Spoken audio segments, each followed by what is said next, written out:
Amandine Ducrevon et son officier. Deuxième partie. Friedrich. Rouen et la campagne alentour. Février à avril 1943. Allongé sur une civière, mon corps est traversé par des éclairs de douleur fulgurantes. J'entends toujours les explosions et les cris des hommes blessés, mais les bruits semblent assourdis. Je dois être dans une ambulance, car je ressens des mouvements désordonnés. On m'emmène sûrement à l'hôpital le plus proche. Un homme est penché au-dessus de moi, un médecin militaire. Je reconnais ses insignes.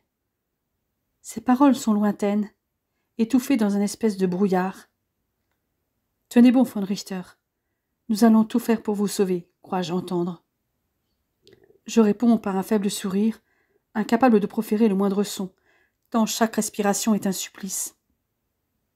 J'ai l'impression qu'il me dit ces mots pour me réconforter, comme ceux que j'ai dit à ce jeune soldat avant qu'il s'éteigne dans mes bras. La réalité de la guerre m'a rattrapée. Jusque-là, j'étais passé au travers de tout, comme si un ange gardien veillait sur moi. Lui aussi devait être épuisé aujourd'hui.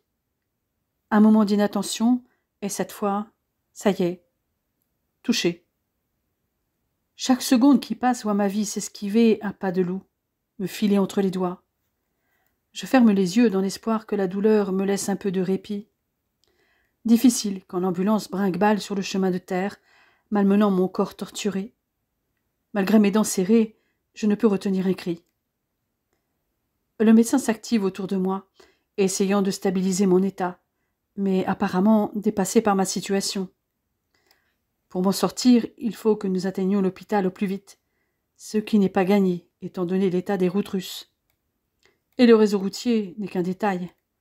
Nos forces peinent aussi à garder le contrôle de la région. Des bruits de tirs se rapprochent, et je sens la tension monter d'un coup dans le véhicule. Je sens la peur en chacune des personnes dans cette ambulance. J'ai repéré le regard inquiet du médecin vers le chauffeur. Ils sont aussi conscients que moi du danger qui règne tout autour de nous. Néanmoins, ils continuent à se battre pour moi, en dépit de la conjoncture. L'infirmière à mes côtés tient ma main avec douceur, montrant son soutien par ce geste chaleureux. « S'il vous plaît, Herr von Richter, gardez les yeux ouverts. » Mon effort est immense pour obéir à cette injonction. Je me bats contre une force incommensurable, alors que la mienne s'amenuise. Je tente de trouver un peu d'énergie grâce au jeune visage féminin à ma droite, mais tout redevient flou. « Très bien, Herr von Richter, nous sommes presque arrivés. » Déjà, combien de temps suis-je resté sans connaissance? Comment ai-je réussi à quitter ma cachette dans cet état? Les questions se bousculent dans ma tête. J'essaie de rassembler mes idées. Une puissante déflagration, la terre qui tremble, une douleur fulgurante déchire ma poitrine, un hurlement déchire mes cordes vocales, un goût métallique dans ma bouche. Encore quelques minutes, souffle la voix près de moi. Nous devons être très près de l'hôpital puisqu'on m'extrait de l'ambulance. Je discerne des murailles grisâtres. Vais-je être en sécurité là-dedans, et si les Russes attaquent? Ma réflexion s'arrête là. Mes blessures sont graves et chaque seconde compte. 2 infirmières et un médecin me prennent en charge et m'emmènent à travers de longs couloirs blancs. J'ai l'impression d'être dans du coton. J'oscille entre conscience et inconscience, mais des bribes de conversation me parviennent encore. « Il faut l'opérer au plus vite, dit une voix féminine. Des éclats d'obus ont sûrement touché son cœur. »« Impossible, répond le médecin. Il est condamné. »« Docteur, opérez-le, reprend une des 2 infirmières. » Mes pensées, elles, sont toutes orientées vers mes camarades restés là-bas. Mon esprit passe en revue tous ces souvenirs, ces horreurs vécues pendant que mon corps lutte pour rester en vie. Saloperie de guerre. Lorsque je me réveille, je suis attachée dans mon lit. Une perfusion passe dans mon bras droit et un tube sort du côté de ma poitrine à gauche. Je respire normalement, mais la douleur revient quand j'essaie d'inspirer profondément. « On peut dire que vous êtes un vénard, Herr von Richter, » dit une voix masculine. « Vous trouvez » rétorquai-je d'une voix faible. « 1 centimètre plus loin, et vous y passiez. Vous allez vous en sortir avec une belle cicatrice. Croyez-moi, vous n'allez pas retourner sur le front avant un bon moment. D'ici là, cette fichue guerre sera peut-être terminée. Dieu vous entende, docteur. Dès que j'ai été transportable, j'ai été transféré dans un réserve Lazareth à Berlin, avant d'être envoyé en convalescence au bout d'un mois à Stuttgart, ce qui a permis à mes parents de venir me voir 2 fois. Je me suis remis assez rapidement, puisqu'à la mi-avril, j'ai eu l'autorisation de rentrer à Feldberg pour 2 semaines. Pour autant, je n'en avais pas fini avec la guerre. J'étais toujours soldat, et même désormais Oberleutnant. J'ai reçu ma feuille de route avant de rentrer chez moi. Ma nouvelle affectation est en France, à Rouen, attachée à la Feldkommandantur. Au moins, je ne retourne pas en Russie. Mai 1943. J'arrive à Paris le 1er mai. Dans le métro, les Français vendent du muguet. Partout, ça sent cette fleur de l'amitié. Dans tous les coins de rue, des adultes et des enfants en proposent quelques brins. Ce bref passage dans la capitale me permet de passer un peu de temps avec mon ami d'enfance, Reinhard, médecin à la Salpêtrière, réquisitionné par les autorités allemandes depuis 3 ans. Il est ravi de ma nomination à Rouen, qui n'est qu'à 140 km de Paris. L'ambiance de Paris n'est pas celle que j'ai connue en 1940. Les alertes liées au passage de la RAF se multiplient.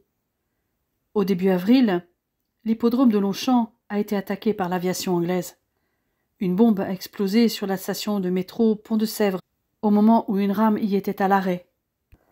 Et d'autres sont tombés sur Boulogne-Billancourt. Un pont a aussi été touché, et des passants qui circulaient dessus ont été projetés dans la Seine. Au total, 1500 blessés et plus de 300 morts ont été dénombrés.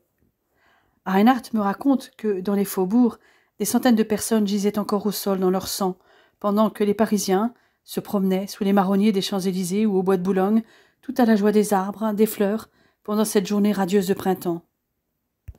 Nous avons passé 2 soirées ensemble, à discuter autour d'un bon dîner, avant que mon ami me traîne dans un de nombreux bordels qui nous sont réservés, rue Saint-Placide. Il est clair que j'avais plus de choses à raconter que lui, avec mon expérience de près de 2 ans sur le front russe et ses horreurs. S'ajoute celle de Werner. J'avais su que sa division avait participé à l'opération qui devait permettre aux troupes de la Wehrmacht de s'emparer de la flotte française de Toulon, et qui avait échoué, puisque cette flotte s'est sabordée. Ensuite, il est revenu sur le front de l'Est à Rostov, puis a été dirigé vers Kharkov. Je débarque à Rouen le 3 mai 1943. En arrivant à la gare rive droite, je suis agréablement surpris par la ville et ses quartiers historiques. Et puis, c'est la ville qui a vu naître Flaubert et Corneille. Par ailleurs, le peu que j'ai vu de la Normandie, par les vitres du train qui m'a amené de Paris, m'a charmé. Quel contraste avec les paysages désolés que j'ai quittés il y a plus de 2 mois maintenant, et sans regret. Je suis logé non loin de la rue du Donjon, où sont concentrés la Kreiskommandantur, les bureaux de la Gestapo et d'autres services administratifs. Mais je passerai le plus clair de mon temps à la Feldkommandantur, dans ce qui était l'hôtel de ville de Rouen, un magnifique bâtiment du XVIIIe siècle, pour des tâches administratives. C'est ma maîtrise parfaite du français qui a déterminé mon affectation.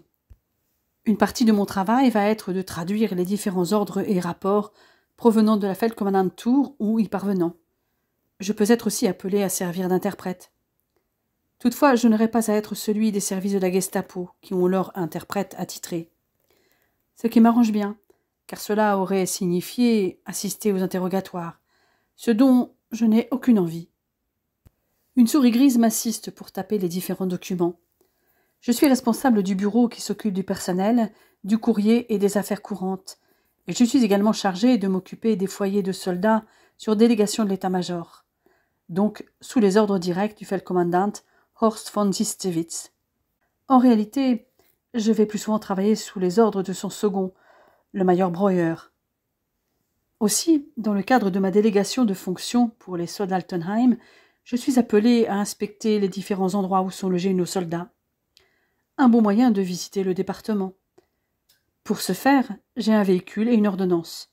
Un jeune caporal autrichien, Hans Gruber, avec lequel le courant passe tout de suite. Je prends rapidement mes marques dans cet environnement.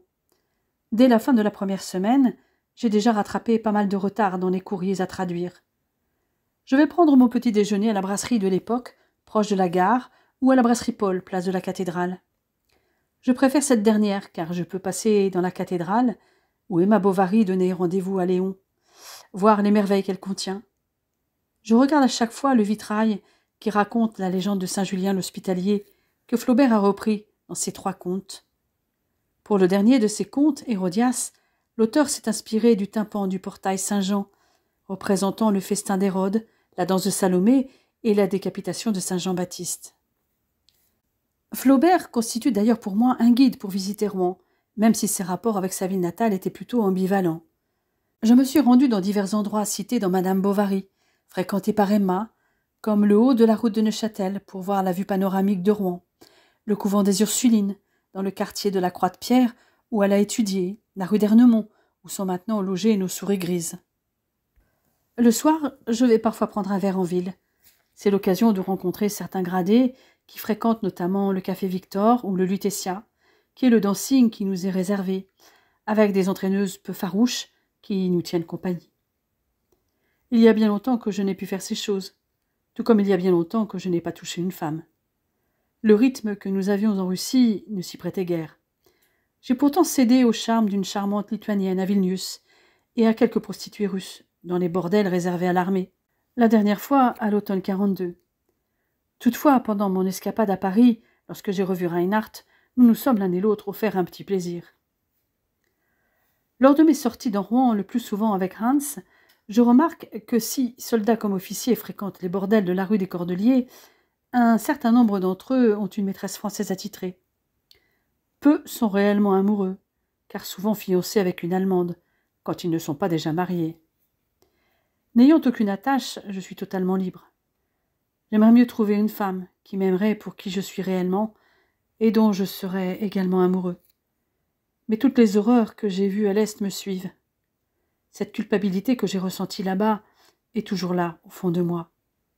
Et je me demande encore quelle femme pourrait m'aimer, car même si je n'ai pas commis de massacre, je suis un membre de cette armée qui y a participé. En attendant, je me grise lors de soirées entre hommes. Je danse au Lutetia avec de jolies femmes faciles, pour lesquelles je n'éprouve rien et dont certaines ont fini dans mon lit. Peut-être qu'un jour.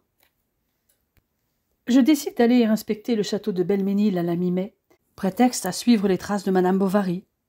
Je découvre au passage Darnétal, une petite cité ouvrière surtout consacrée à l'industrie textile, traversée par le Robec et l'Aubette, avec ses moulins et ses cressonnières. Puis nous empruntons la route de Gournay, traversant des villages et des hameaux dans la campagne, Saint-Jacques-sur-Darnétal, Servaville, Martinville, avec son château du XVe siècle et son pigeonnier. Nous arrivons enfin à Ry, un petit village au caractère affirmé qui n'a pas l'air d'avoir changé depuis l'époque de Flaubert. La droguerie et l'horlogerie semblent d'ailleurs figées dans le temps. Les maisons à pans de bois, à colombages et celles en briques se succèdent et donnent au lieu un charme fou. L'église et son porche en bois sculpté datant de la Renaissance est une petite merveille qui offre une superbe vue sur la vallée au fond de laquelle serpente le Crevon. À proximité de la mairie, un grand bâtiment de la moitié du XIXe siècle abrite les halles ouvertes. En poursuivant notre route, nous parvenons au château de Belménil. Il a été édifié au XVIIIe siècle, au confluent des vallées du Crevon et de l'Andelle.